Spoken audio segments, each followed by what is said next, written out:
Hello अस्सलाम वालेकुम, welcome back to my channel Hina Yasmeen blogs में आपका इस्तकबाल करते हैं। और मेरे चेहरे की खुशी देख के आपको पता चल गई होगी और आवाज़ से भी पता चल गया होगा कि आज मैं बहुत खुश हूँ। जी हाँ, मैं बहुत खुश हूँ।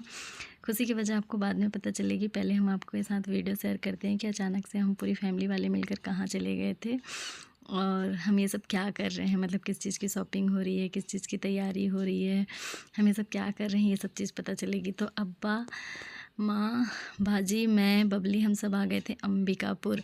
स्पेशली शॉपिंग करने के लिए आए थे, अब्बा के ट्रीटमेंट के लिए आए थे। अब्बा को हॉस्पिटल लेके जाना बहुत ज़रूरी था क्योंकि कुछ टाइम से उनकी तबीयत ठीक नहीं थी और अभी तो उनका चेकअप बहुत ज़्यादा ज़रूरी था। वो किस लिए, उस सब मैं आपको बाद में बताऊँगी। पहले आप लोग वीडियो एंजॉय कीजिए कि हम अंबिकापुर कब और कैसे और किसके साथ गए थे। उससे पहले रास्ते की वीडियो दिखाते हैं आपको।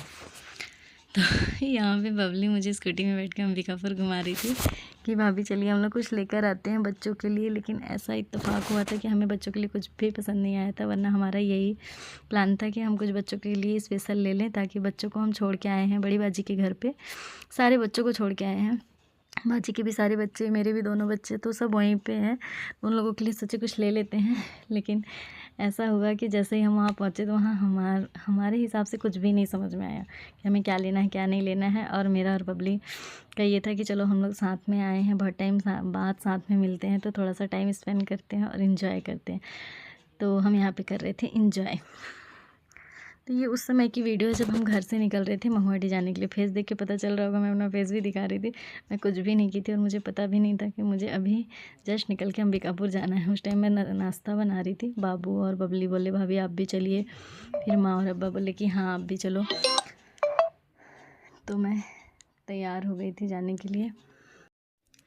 तो मेरा फेस देख के आप लोग को पता चल गया होगा कि मैं कुछ भी, सच में कुछ भी नहीं की थी। बस जल्दी जल्दी हाथ मुँह धो लिए, ड्रेसअप की और निकल गई। मैं बोली जाके बाजी के यहाँ ही कंघी करूँगी। 3-4 दिन हो गया था और अभी हम लोग जा रहे थे बाजी के यहाँ, क्योंकि सारे बच्चों को हम लोग वहीं पे रखेंगे। उसके बाद हम लोग यहाँ से निकलेंगे, क्योंकि इतने सारे बच्चों को लेके अंबिकापुर, मुझे तो आजकल बच्चों को लेके सिटी में जाना बहुत प्रॉब्लम हो जाता है, क्योंकि मेरे बच्चे घर में बर्दाश्त भी नहीं करते हैं।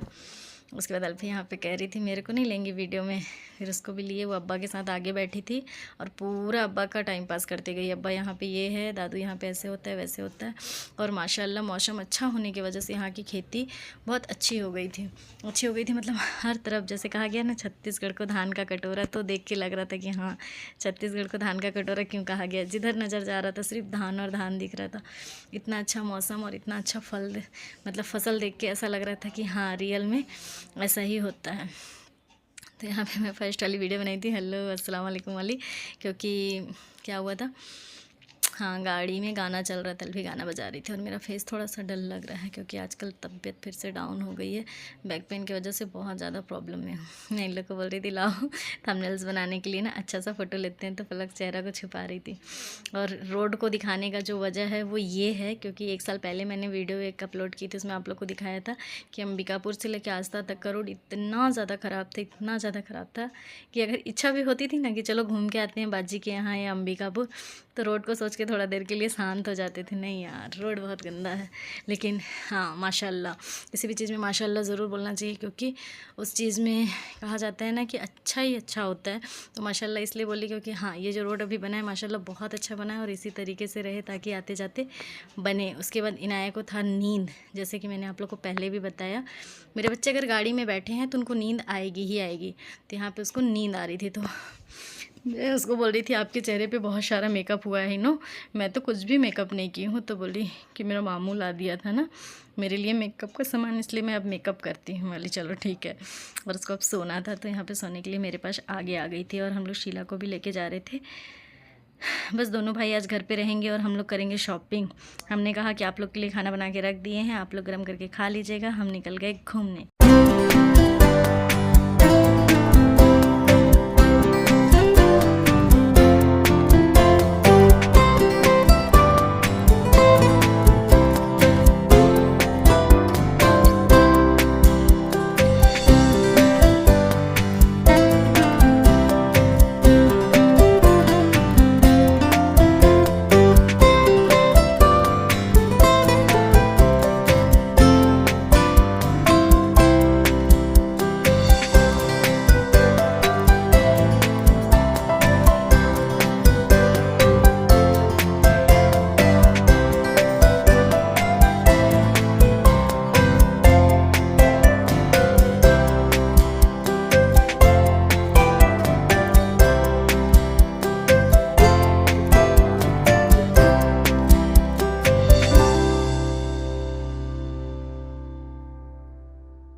तो हम लोग अब्बा को लेके आ गए थे मुकेश क्लिनिक पे। ये डॉक्टर मुकेश अग्रवाल हैं जिनसे हम अब्बा का ट्रीटमेंट कराते हैं और बहुत टाइम से कराते हैं इन्हीं से।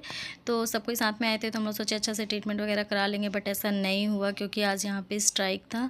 वो जो लेडीज़ डॉक्टर के साथ जो भी हुआ था ना, उसकी वजह से आज सारे डॉक्टर्स के स्ट्राइक थे, इसलिए कोई भी डॉक्टर क्लिनिक पे नहीं था सिवाय इमरजेंसी के। ये चीज़ मुझे जान के ठीक लगा कि कितना भी डॉक्टर लोग हड़ताल पे चले जाते हैं बट इमरजेंसी में डॉक्टर ज़रूर रहते हैं। तो ये चीज़ अच्छी है कि आप लोग बिल्कुल भी केयरलेस नहीं होते हैं, केयर के साथ ही आप अपना जो भी प्रोसेस है वो कंप्लीट करते हैं। तो लेकिन हम लोग इमरजेंसी में अब्बा को इसलिए नहीं दिखाए क्योंकि वो जो इमरजेंसी डॉक्टर थे वो शुगर और बीपी के स्पेशलिस्ट नहीं थे, वो सिर्फ इमरजेंसी केसेस के लिए बैठे हुए थे। इमरजेंसी में अगर दिखाना रहता तो वो देख लेते, बट हमें ऐसा नहीं था। हम तो अब्बा के रूटीन चेकअप के लिए वहाँ पे गए थे क्योंकि अब्बा लोग अभी कहीं बाहर जाने वाले हैं, तो उससे पहले हम लोग चाहते थे उनका ट्रीटमेंट हो जाए, लेकिन ऐसा नहीं हुआ। तो फिर हम निकल गए थे बाहर और ये लोग अपनी रैली वैली की तैयारी कर रहे थे।